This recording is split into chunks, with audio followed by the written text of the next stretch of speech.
لما واحدة كده من متابعين الامارات تقول لي انا عايزة اعمل بانيه ما يفكش معايا.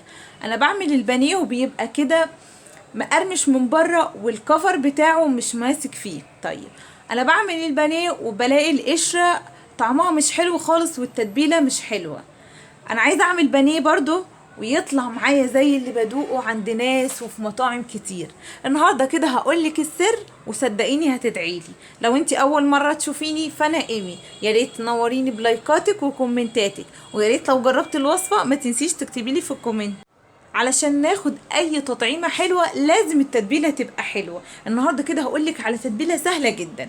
اول حاجه كده عندي كوبايه من الزبادي، ولو مش عندك زبادي هاتي كوبايه لبن، ضيفي عليهم معلقتين من الخل واستخدميهم.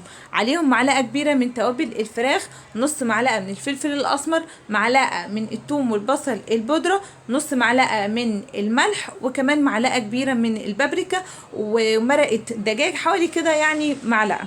هبدا كده اقلب كويس جدا، وممكن تضيفي عصره ليمونه. هقلبهم كويس جدا وابدا اضيف التتبيله اللي انا عملتها في البانيه، وهسيبه لمده 3 ساعات على الاقل. كل ما سبتي البانيه فتره طويله كل ما اداكي طعم احلى بكتير. انا سبت كده البانيه لمدة 4 ساعات، وسبته كده بره التلاجة، غطيته وسبته لمدة 4 ساعات. طبعا لو انت هتعمليه من بالليل هيديكي تطعيمة احلى، هتحسي بطعم التوابل، هتحسي كده انك بتاكلي حاجة متبلة صح مقرمشة. يلا بينا. عشان كده الكفر ما يفكش معانا قدامك حلين. انا مش بستخدم بيض بس، لا بستخدم لبن وبيض. عندي كوبايه من اللبن عليها بيضه ورشه كده من الفلفل الاسمر. هبدا كده ده الكفر اللي هغطس فيه البانيه، وبعدين اخده على البقسماط على طول. في ناس بتستخدم بيض بس، انا بالنسبه لي الخطوه دي مرفوضه. بيض ولبن هيديكي نتيجه مظبوطه. وبلاش خالص تستخدمي في البانيه زيت، سواء في التتبيله او في اي حاجه، علشان الكفر هيفك معاكي.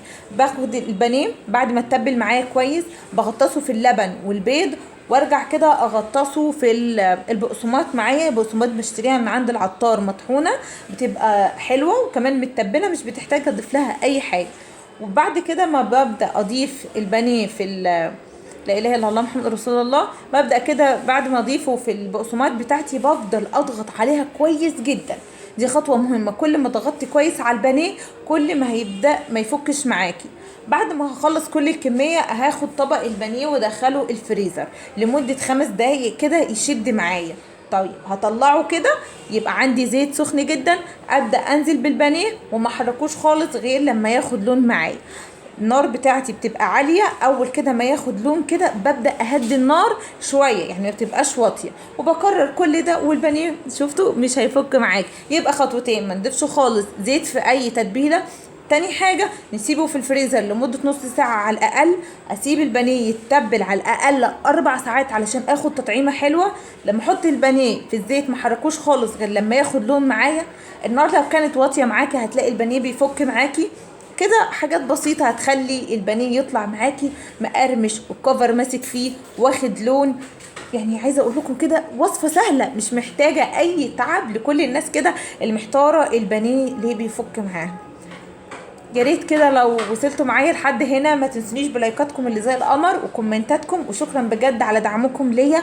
يلا بقى هسيبكم على فيديو جديد، وان شاء الله بكره باذن الله. الناس طلبت مني صوابع زينب، هعمل لكم صوابع زينب زي ما بيقول الكتاب، يعني سهله جدا، سهله سهله. وبلح الشام ان شاء الله باذن الله، مش ناسيه متابعين.